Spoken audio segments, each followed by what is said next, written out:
नमस्कार दोस्तों, मैं गौतम कुमार। आज मैं आपको इतिहास से जुड़ी एक ऐसी रोचक कहानी सुनाने जा रहा हूं जो आपको बेहद पसंद आएंगे। तो चलिए मेरे साथ कहानी के इस सफर में।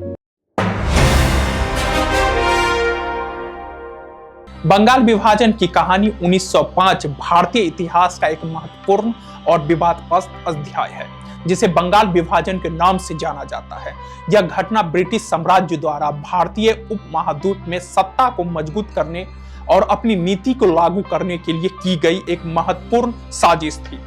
19वीं शताब्दी के अंत में ब्रिटिश साम्राज्य ने भारतीय उपमहाद्वीप में अपनी पकड़ मजबूत करने के लिए कई उपाय किए। बंगाल, जो तब तक एक विशाल प्रांत था और जिसका आर्थिक और सांस्कृतिक महत्व था, ब्रिटिश शासन के लिए एक प्रमुख क्षेत्र था। बंगाल की जनसंख्या विविध थी, जिसमें हिंदू, मुस्लिम, बौद्ध और अन्य धर्मों के लोग रहते थे। 1905 में ब्रिटिश वायसराय लॉर्ड कर्जन ने बंगाल प्रांत को विभाजित करने के लिए निर्णय लिया। बंगाल तब बहुत बड़ा प्रांत था, जिसे वर्तमान में पश्चिम बंगाल, बांग्लादेश, ओडिशा, असम और अन्य क्षेत्र के लोग शामिल थे। विभाजन का उद्देश्य बंगाल के हिंदू और मुस्लिम समुदायों को अलग करना और भारतीय राष्ट्रीय आंदोलन को कमजोर करना था।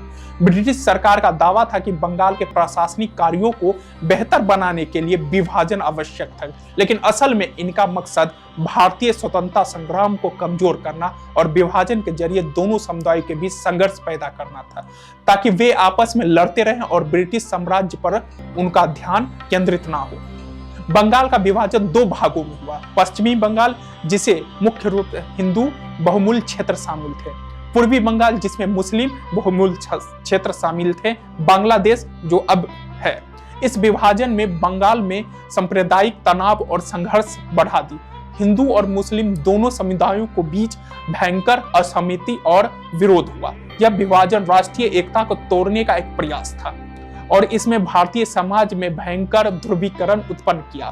बंगाल विभाजन का भारतीय राष्ट्रीय आंदोलन ने कड़ा विरोध किया। बंगाल में विभाजन के खिलाफ आंदोलन में भारतीय राष्ट्रीय कांग्रेस और बंगाल के प्रमुख नेता जैसे सुचित्रा भट्टाचार्य, बाल गंगाधर तिलक और दीनबंधु मित्र ने महत्वपूर्ण भूमिका निभाई। आंदोलनकारियों ने विभाजन हटाओ के नारे लगाए और विभाजन के खिलाफ व्यापक प्रदर्शन हुए।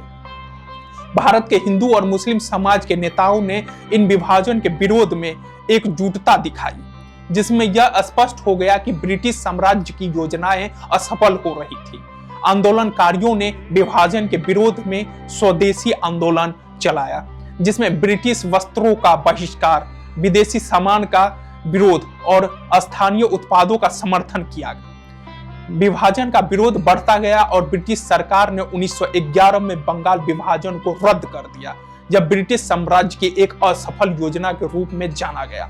हालांकि विभाजन के बाद के समय में बंगाल में सांप्रदायिकता, तनाव और राजनीति ने भारत की राजनीति को प्रभावित किया और इसके परिणाम स्वरूप विभाजन के बाद बंगाल में सांप्रदायिक झगड़े बढ़े।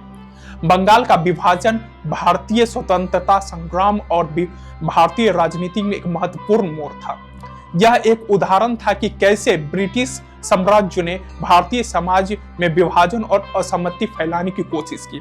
हालांकि यह योजना असफल रही और भारतीय ने एकजुट होकर इसे रद्द करवाया। यह घटना भारतीय राष्ट्रवाद और स्वतंत्रता संग्राम के दृष्टिकोण से बहुत महत्वपूर्ण है, क्योंकि इससे भारतीय समाज में एकता और राष्ट्रीय चेतना की भावना मजबूत हुई।